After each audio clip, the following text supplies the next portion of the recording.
In Victorian times, there was a place where shouting was considered a disease, a city where silence was medicine.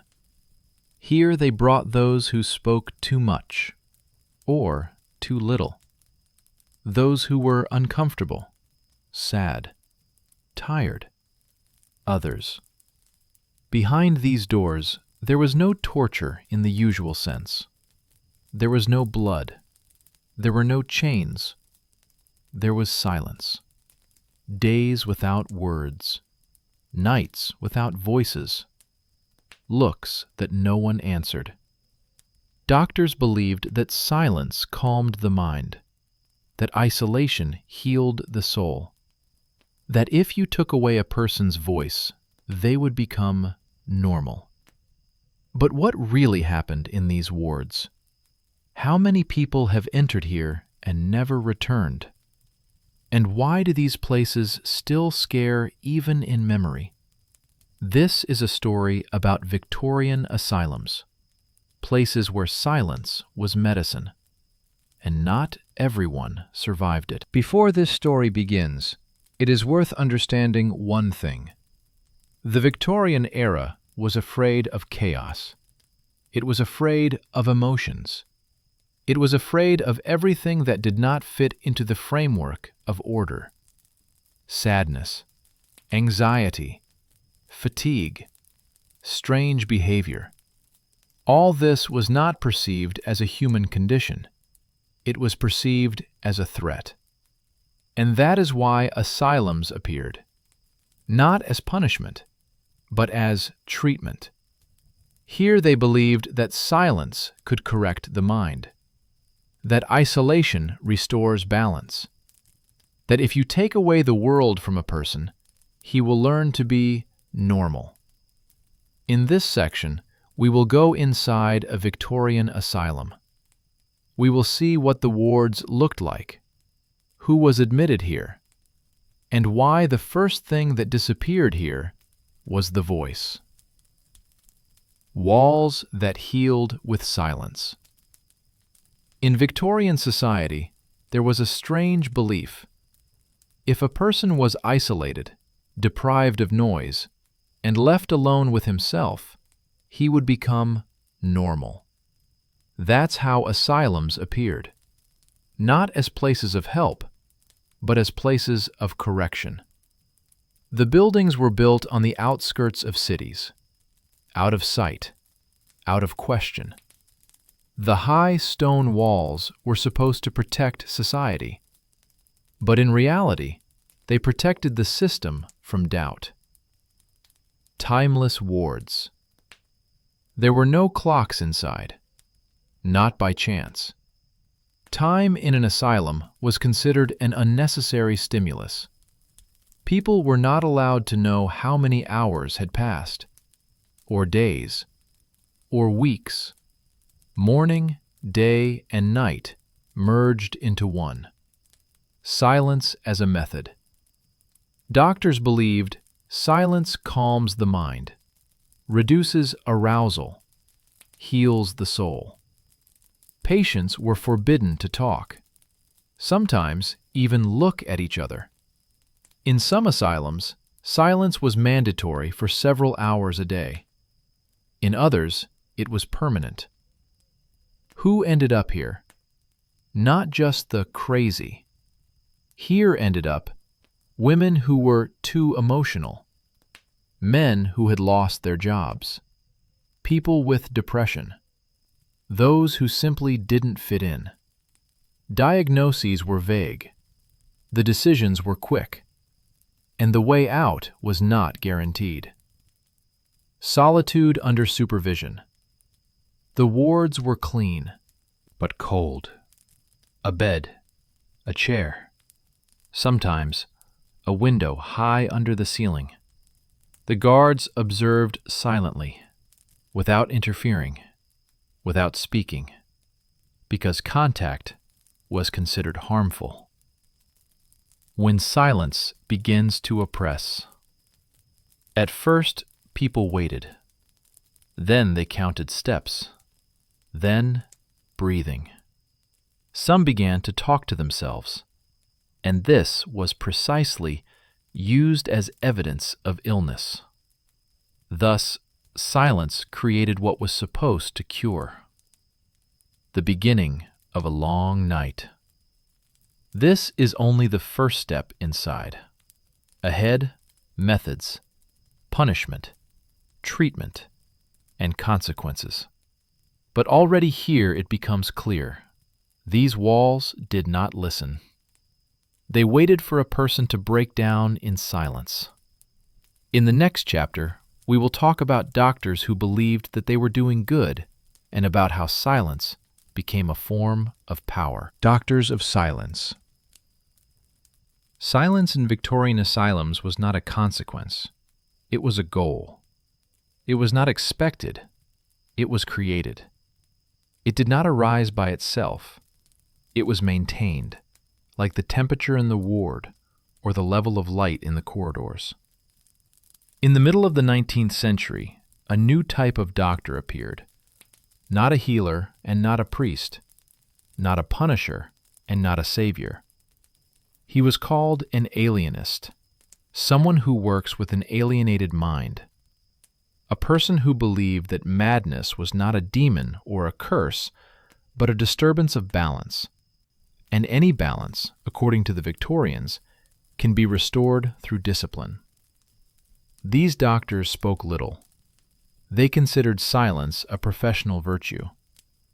In asylums, silence was considered a healing force.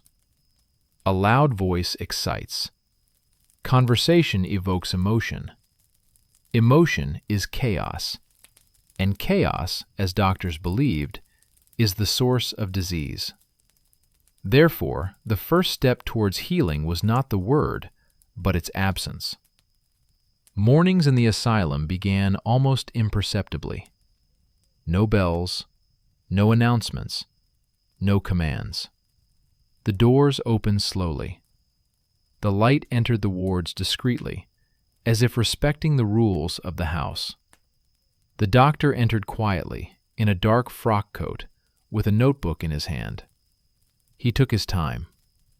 Haste was considered a sign of excitement, and excitement was the enemy of healing. He watched. He listened to breathing.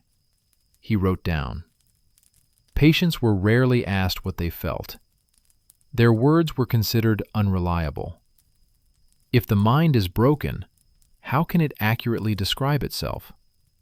So reasoned the medicine of that time. And so, instead of dialogue, there was observation. The doctors of silence believed that a person could calm down if his surroundings became completely predictable. Those same hours of ascension, the same walking routes, the same gestures of the caretakers, the same walls, the same windows, the same view of the sky. Even the sounds were regulated. The steps of the staff had to be even. The doors closed without a bang. Conversations between employees were allowed only in whispers. Laughter was considered suspicious. Crying was undesirable. Screaming was dangerous. Silence, the doctors believed, was supposed to erase the patient's inner noise. If the voices outside were taken away, perhaps the voices inside would disappear too. This was the hope. Quiet, cold, almost mathematical. Some doctors sincerely believed this. They wrote in their reports that silent patients became calmer, that their gazes were less anxious, that silence was a sign of progress. But silence had the property of accumulating. Behind the thick walls of the asylums, silence ceased to be a cure and became pressure. It penetrated thoughts, stretched time, made each minute heavier than the previous one. Without words, a person began to hear himself too clearly. Doctors did not notice this, or did not want to notice. For them, silence was an indicator of success. Empty corridors, quiet wards, patients who do not ask, do not argue, do not complain. The ideal institution is one in which nothing can be heard. Thus was born the medicine of silence, and with it the medicine of alienation. Because sometimes silence heals, and sometimes it simply hides what no one is interested in listening to anymore. A curative regime. Victorian asylums believed in more than just silence. They believed in order. Order was the second part of the cure, as important as silence. If the mind got off track, it had to be brought back by rhythm, by repetition, by daily uniformity, with no room for surprise. The day in the asylum was planned out down to the smallest detail. Waking up at the same time, walking along the same route, eating without choice, without taste, without joy, sleeping when the bell or the caretaker ordered. The doctors called it a curative regimen. The patients called it simply day. In this world, there were no "what do you want" questions. There were only instructions. Move slowly. Sit straight. Look straight ahead. Don't stare too long. Even the gaze required discipline. Victorian medicine believed that freedom was dangerous for a broken mind. Freedom gives rise to choice. Choice gives rise to anxiety. And anxiety, doctors believed, is the source of madness. Therefore, patients were gradually deprived of everything that could cause doubt or inner movement. There were no mirrors. There were no books without permission. There were no letters without censorship. Even clothes were the same, to erase the difference between people, so as not to remind of a past life, because the past, according to doctors, interfered with treatment. Here, a person had to become a clean slate. Doctors watched reactions. Whoever was obedient was considered stable. Whoever resisted was excited. Whoever remained silent for too long was depressed. All these words were carefully recorded in journals, in ink, in a smooth handwriting.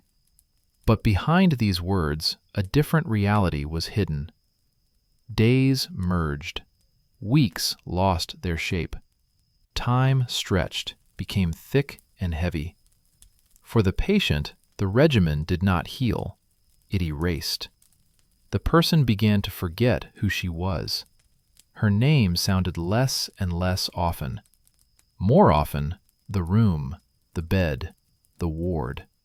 It was more comfortable that way. It was quieter that way. And silence won again. Some doctors sincerely believed that they were seeing success. Patients did not scream. They did not cry. They did not argue. The corridors were clean. The beds were made. The reports looked good. This meant the system was working.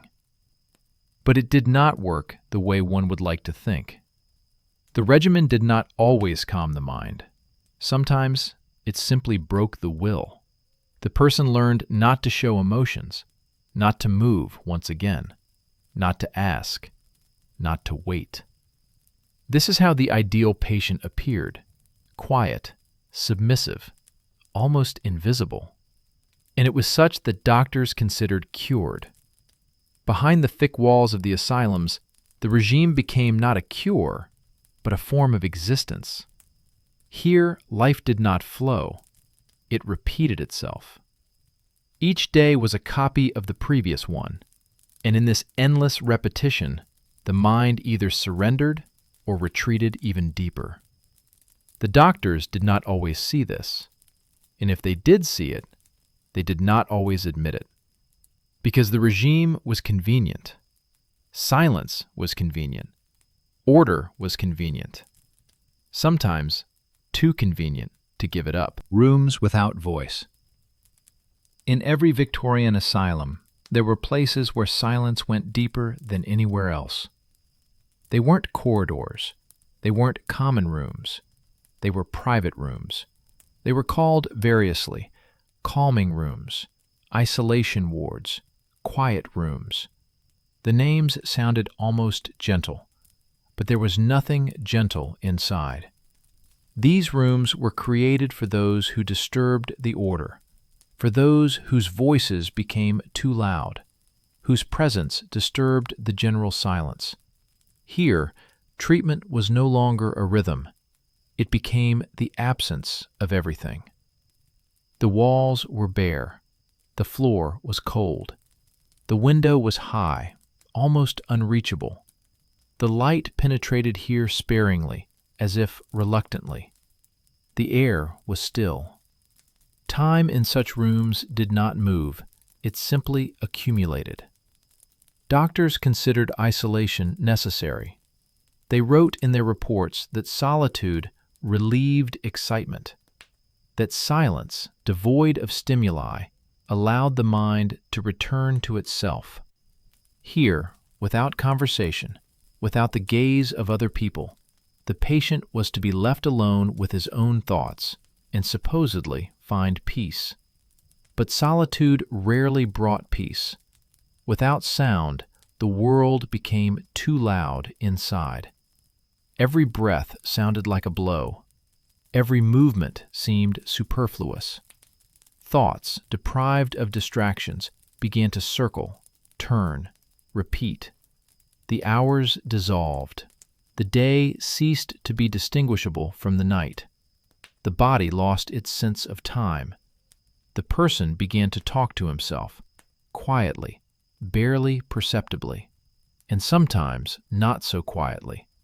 And then the isolation lasted longer. The doctors listened behind the door. They did not enter immediately. They watched. For them, screaming was a symptom. Crying was a sign of instability. Silence was proof of progress.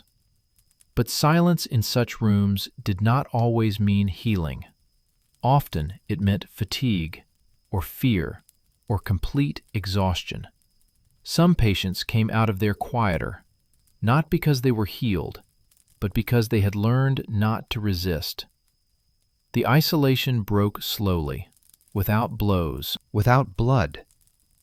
It simply took away the feeling of presence in the world. A person began to doubt whether he existed outside these walls. The doctors did not call this cruelty. They called it a method that leaves no traces, a method that does not scream, a method that looks decent in reports. Thus, silence ceased to be treatment and became punishment, but punishment disguised as care. In these rooms, the voice did not disappear immediately. It wore off, slowly, day after day. And when the patient came back out into the corridor, he would look into their eyes less often. He would ask less often. He would ask less often. That was considered a success, because the asylum loved silence, and silence loved those who no longer spoke. The body that is calmed. When silence ceased to work, when the regime no longer held back, when isolation no longer produced the desired result, doctors turned to the body. In Victorian medicine, the body was never neutral. It was considered a conduit for disease, a source of excitement, an instrument through which the mind could get out of control. And if the mind was not subject to silence, then what was holding it back had to be calmed: the body. The doctors called it physical sedation. In the reports, it was a necessary intervention. In reality, it was a discipline of the flesh. Special devices appeared in asylums. They did not look like instruments of torture. On the contrary, they were made neat, almost elegant. Wood, leather, metal, carefully polished by time. Everything looked scientific, civilized. One of these methods was the calming chair. The patient was seated straight. The arms were fixed. The legs were fixed. Sometimes the head. The chair did not cause pain. It simply did not allow movement. Doctors believed that immobility led to peace. If the body froze, thoughts would also slow down. If the muscles were not tense, the mind would not wander. An hour, 2, sometimes much longer. The patient sat silently, and silence returned again, not as a cure, but as a result of fatigue. Another common method was cold water. Cold was considered a means of bringing to consciousness. An ice bath or dousing was used to sharply reduce arousal. The body reacted instantly. Breathing became irregular. The heart accelerated. Thoughts were interrupted. Doctors recorded this as a positive effect. The patient stopped screaming. He stopped moving. He stopped resisting. And so the method works. Sometimes belts were used, not as punishment, as the magazines wrote, but as a preventive measure. The belts kept the body within the permissible limits. They did not allow gestures to become too sharp. They did not allow words to turn into movement. A person was taught to stay within the limits, even if these limits passed just over the skin. All this was presented as care, as protection of the patient from himself, as a necessity. And many doctors really believed in it. They believed that they were acting more humanely than previous generations. After all, now there is no beating. There are no shackles in dungeons. There are methods. There is a system. There is medicine. But the body remembers more than is recorded in the magazines. It remembers the cold. It remembers immobility. He remembers the lack of choice. And with each such intervention, the patient became quieter. Not because he recovered, but because he learned. Any movement can be stopped. Any impulse is fixed. Any excitement is cooled. Thus, a new type of silence was formed. Not the kind that calms, but the kind that subdues. Doctors did not always realize this, and if they did realize it, they considered it inevitable, because the medicine of that time sought order above all else. And if order required intervention in the body, then it had to be so. In asylums, the body became the last argument. And when even that seemed to be the case, absolute silence came. When to doubt the cure. Not all Victorian asylum doctors were the same, and not all believed equally. Behind closed doors, far from reports and commissions, if something dangerous arose, there was doubt.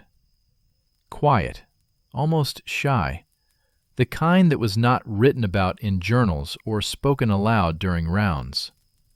Doubt did not scream. It appeared late at night, when the corridors were already empty, when the silence became too dense. Some doctors began to notice strange things. Patients who were considered cured did not return to life. They did not become clearer. They did not show joy. They did not reconnect with the world. They simply disappeared inside themselves. They were calm, too calm. The doctor looked at such a patient and could not say for sure what he saw before him, healing or emptiness. The person sat straight. She looked ahead. She followed instructions, but there was no presence in her gaze. It was starting to scare. Some doctors asked questions, cautiously, almost in a whisper. Does silence really count? Or does it perhaps simply erase the symptoms along with the person himself? Doesn't medicine confuse humility with health? Such thoughts were dangerous because the system did not like questions. Asylums existed not only as medical institutions, but as symbols of order. They calmed society. They hid what did not fit into the norm, and therefore any doubt about the methods of treatment was perceived as a threat not only to medicine, but also to the very phenomenon of the civilized world. A doctor who doubted risked his reputation. A doctor who spoke out loud, his career. So the doubts remained silent. Sometimes they broke through in the form of small changes, letting the patient walk more, leaving the book, allowing the opportunity to talk a little more. But these gestures were tiny and often disappeared with the doctor who allowed them. The system was strong for the individual. The reports continued to feature beautiful words: calm, improvement, stabilization. The numbers looked convincing. Statistics spoke the language of progress, and society wanted to believe. Because the alternative was scarier. To admit that silence did not always count was to admit that under its cover there might be intensification. That tidy corridors might not be a sign of humanity, but only well-disguised indifference. Some doctors did begin to write differently, cautiously, veiled. They spoke of loss of individuality, of emotional fading, of excessive passivity. These were the first cracks in the silent wall. But the wall stood. The asylums continued to operate. Silence reigned. The regime repeated itself, and the patients continued to disappear not physically, but internally, day after day. Treatment remained treatment only on paper, and behind the door, the silence of the ward no longer seemed like salvation. It began to resemble something else, a space where no one asked how you felt anymore. Because if you can't hear a voice, you can pretend it never existed. Those who still spoke. There was a particular fear in Victorian asylums, not the fear of screaming, not the fear of tears, but the fear of a voice that wouldn't go away. Because screaming can be silenced, tears can be waited out, and a voice, if it persists, destroys the system from within.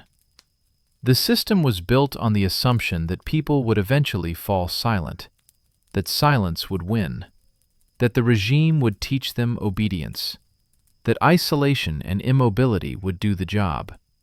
And for many, it did. But there were others, those who didn't fit into the medical charts, those who couldn't be calmed by a single order, those who didn't lose themselves, even when they tried to erase them. Their resistance was rarely loud. Loud riots ended quickly. Their resistance was quiet, almost imperceptibly. It began with little things, with a gaze that did not lower, with a step that did not accelerate on command, with a hand that held a spoon for too long, as if to remind, I am still deciding when to let go. With a silence that was not submission, but a refusal to give the system what it wanted. Such patients did not make a scene. They simply did not disappear internally. They could speak in whispers, in the corridor, at the moment when the caretaker turned away. They could transmit words through the wall. They could leave small signs, a scratch on the wood, a piece of cloth folded in a special way, a small knot in a rope. These were tiny proofs. I exist. I remember. I have not become an object. Doctors of silence hated such signs because they were not subject to accounting. The report loves numbers. The system loves order. And the human voice is chaotic. Sometimes this voice was not beautiful. It was not wise. It was not convincing. It could be broken, choppy, restless. But its very presence destroyed the idea that the patient was an object of treatment, not a person. Therefore, they tried to isolate such people more quickly, keep them away from others, reduce contacts, reduce the infection of the voice. Because resistance, even silent, had one dangerous property. It was contagious. It was enough for one patient to hear that another had not broken, and a microscopic movement would awaken in him. Not a scream, no, just an inner spark. The realization that silence is not the only way to exist. Sometimes resistance manifested itself in memory. The patient could call himself by his name, even if the staff called out the number. He could insist on a certain word, on a certain story. He could repeat a phrase from a past life, like a prayer, like an anchor. The Victorian system tried to cut a person off from their past, but memory did not always obey. And sometimes the resistance was quite simple. The patient asked for paper. He asked for a pencil. He asked to write a letter. The letters were often censored. They were read. They were withheld. They were not sent. But the very act of asking was an act of presence. I have someone to write to. I have an outside world. I am not finished here. This was inconvenient for the system, because the asylum wanted to be an endpoint, a place where stories end, where voices are silenced for good. And that is why those who were still talking became the greatest problem for the doctors. They could not easily be called cured, and you couldn't just let go, because then the world would hear their voices, and the world didn't like to hear such stories. And so, in the corridors with neat tiles and windows that looked out at the gray sky, the most difficult struggle was born. Not for the freedom of the doors, but for the freedom to be a person inside yourself. Silence always tried to prevail, but sometimes it encountered a voice that still held on. And then the shelter became not just a hospital. It became a place where it was decided whether a person would remain themselves, at least in a whisper. Hands of silence. In Victorian asylums, doctors appeared briefly. They came, examined, wrote down, and disappeared behind the doors of their offices. And the silence remained. It was maintained by others, the wardens. These were people without degrees or high-sounding titles. Their names have rarely been preserved in history. But it was they who decided every day what the silence would be, soft or hard, patient or punitive. The wardens got up before the patients. They knew every corridor, every lock, every creaky board. They always had keys in their pockets, many keys. The keys jingled softly, on purpose, because even the sound of metal could disturb the peace. The wardens learned not to look into each other's eyes for long. A look was considered a form of contact. Contact was unnecessary. They were taught to move smoothly, to speak briefly, not to ask questions, because questions open up space for an answer, and the answer is a voice. Silence demanded discipline not only from patients, it demanded it from those who served the system. The guards were mediators. They did not invent rules, but they carried them out. And it was in this implementation that the rules took on real form, not in medical treatises, but in gestures, in looks, in the decision to allow or forbid. Sometimes the guard could be soft, sometimes indifferent, sometimes harsh. The system allowed all this as long as silence was maintained. One guard could quietly slide the blanket back. Another pretended not to notice an unnecessary word. A third, on the contrary, stopped with a look, even before the word was uttered. In the asylum, the authorities rarely shouted. They acted in advance. The patients quickly learned to read these signs. Some of the caregivers couldn't stand questions. Some didn't like delays. Some could be dangerous in a bad mood. The silence here was alive. It changed depending on the person standing at the door. Some of the caregivers eventually stopped seeing the patients as people. It was easier, safer. When you see suffering every day, it's easier to call it a symptom rather than a pain. It's easier to think that silence is a good thing than to listen to stories you can't do anything about.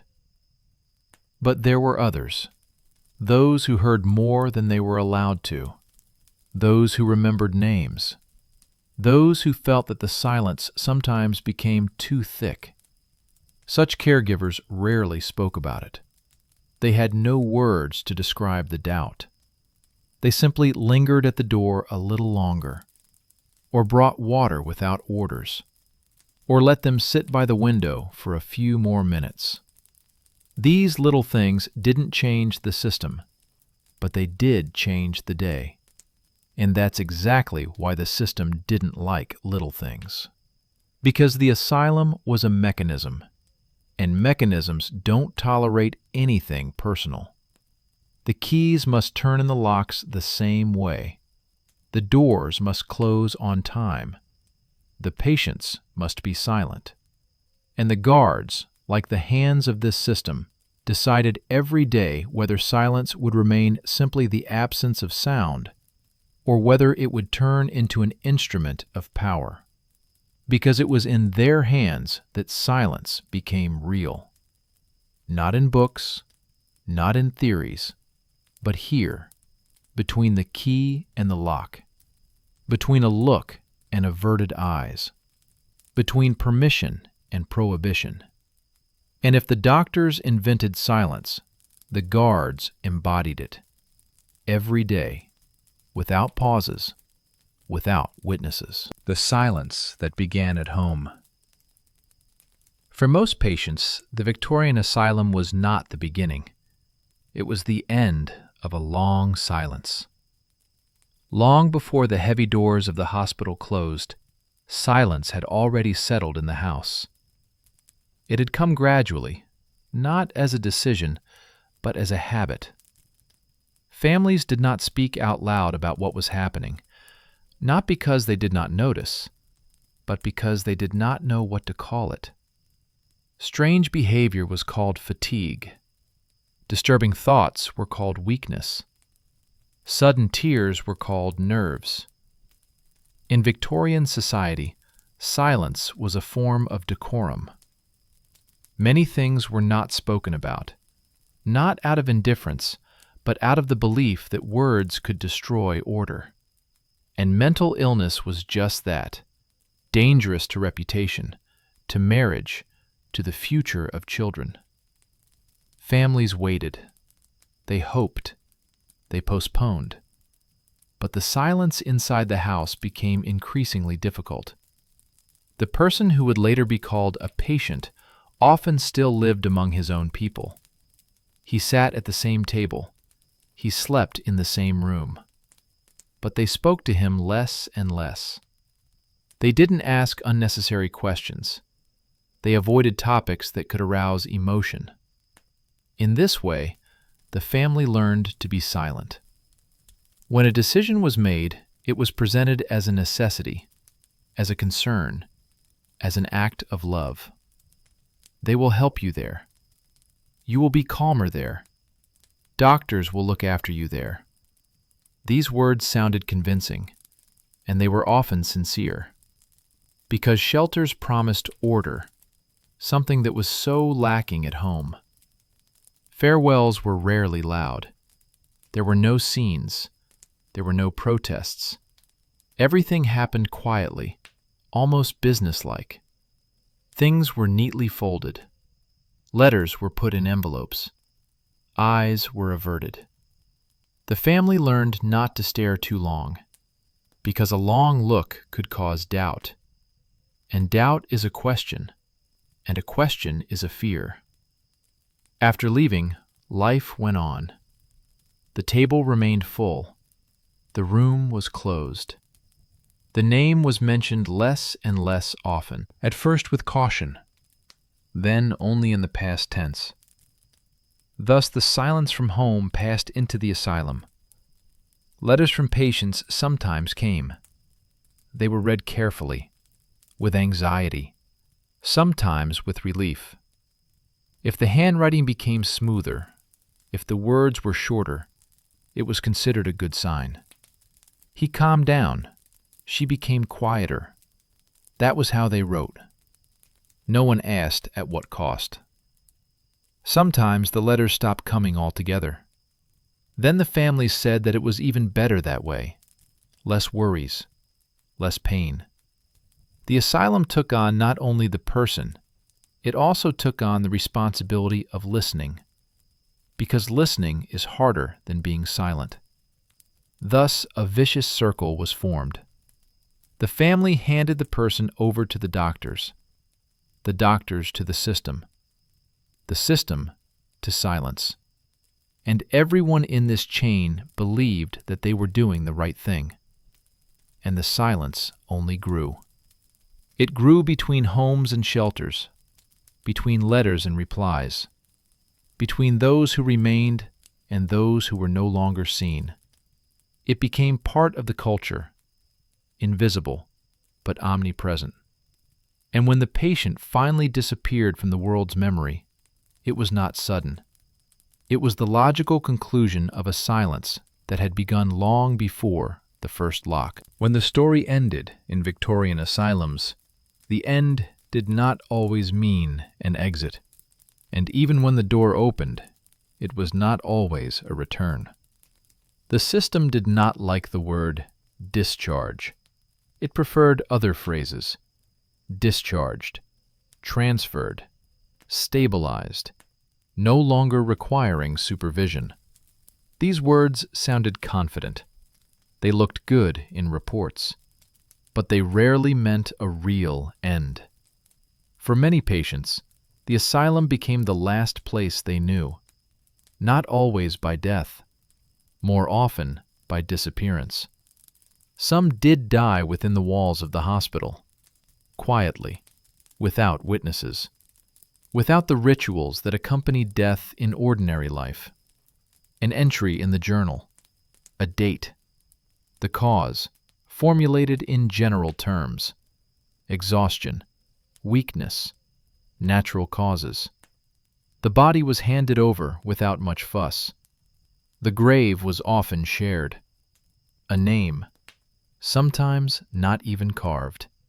The silence reached its end. Others were discharged. But discharge did not mean that the person was ready to return to the world. After years of silence, regime, and submission, the outside world seemed too loud, too fast, too unpredictable. The person would step outside the gate and not know where to go next. Families were not always waiting.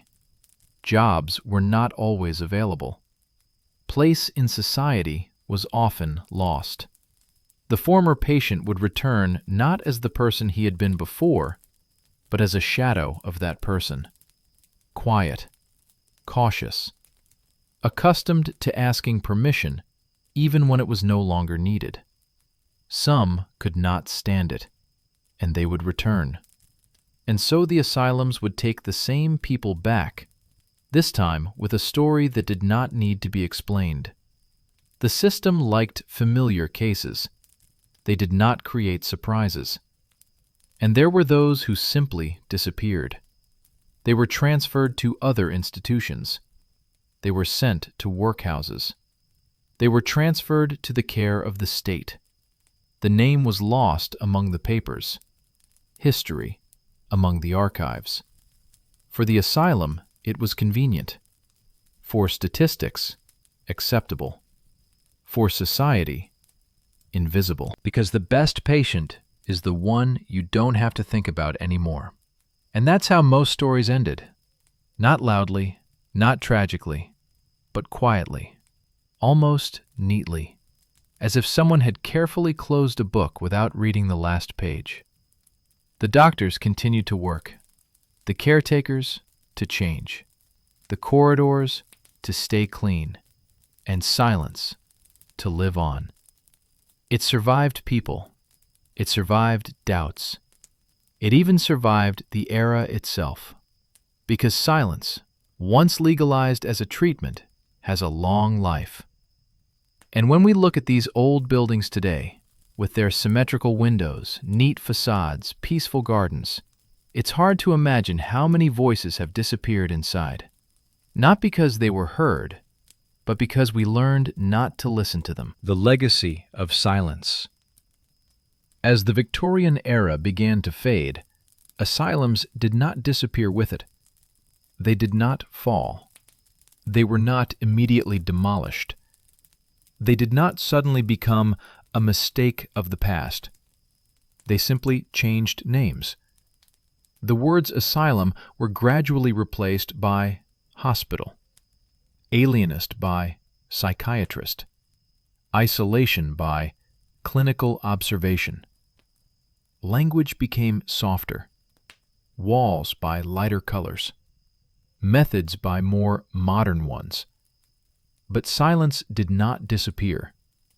It remained, in forms that seemed acceptable, in rules that seemed reasonable, in the belief that excessive emotions should be restrained and excessively loud voices should be quieted. Medicine learned to talk about it differently, but it did not always learn to listen.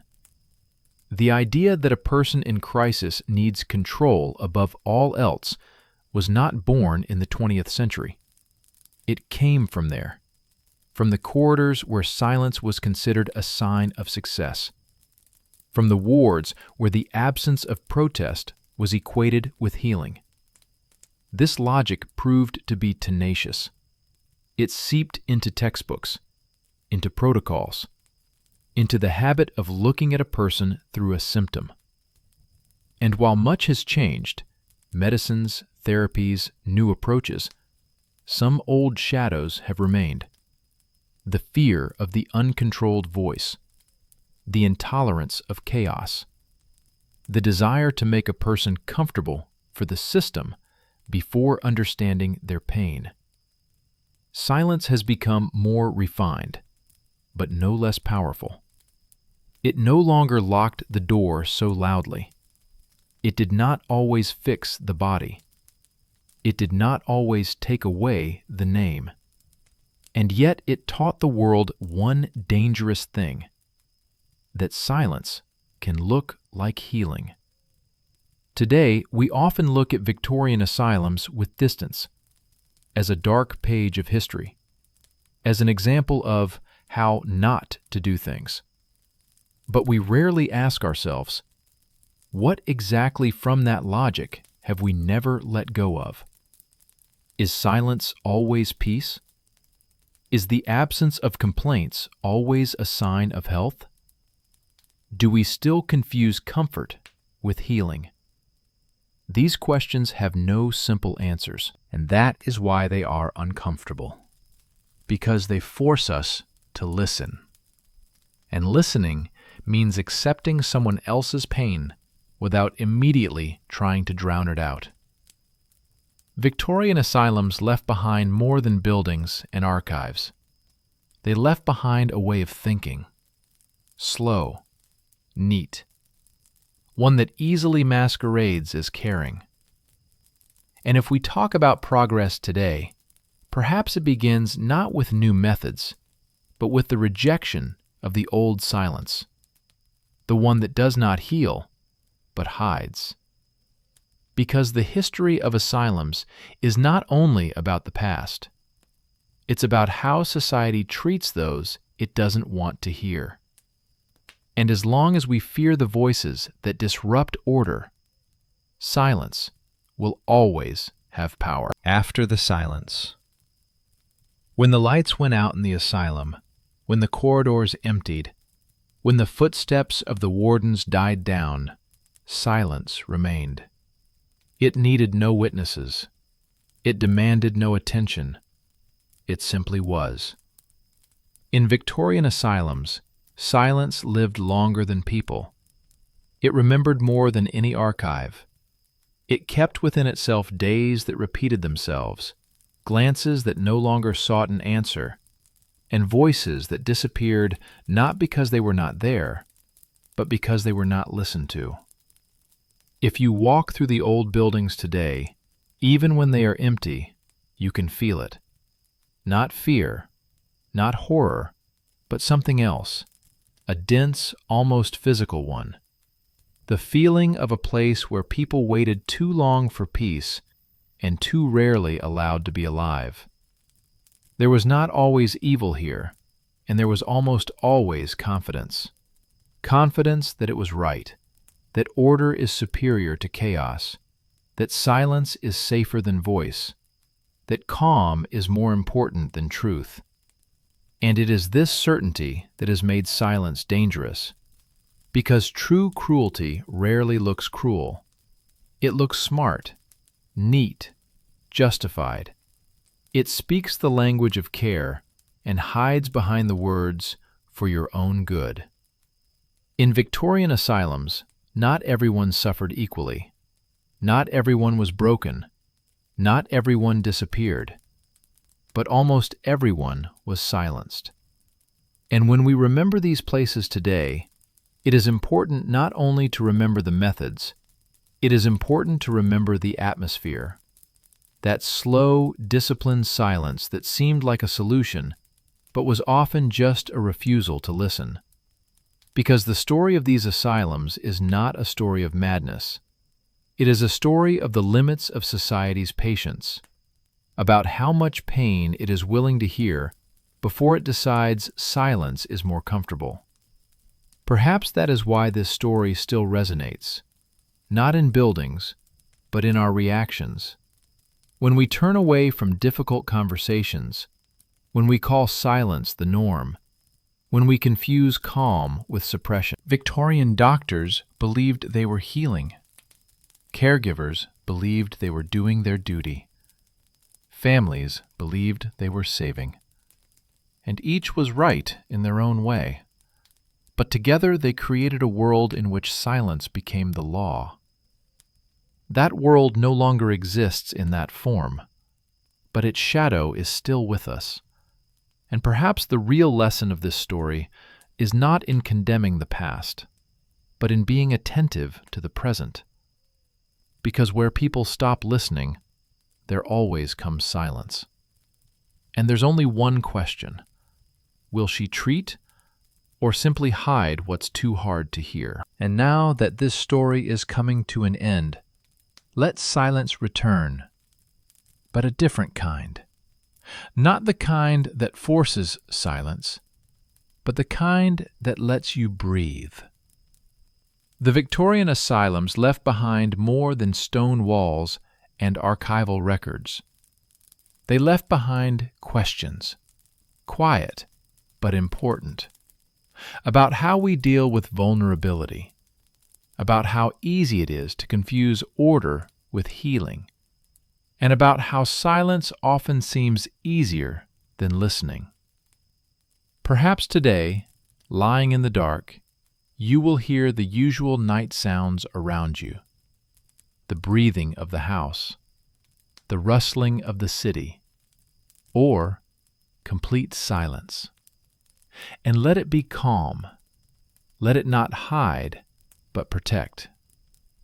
If you are close to such slow, thoughtful journeys into history, you can stay here a little longer.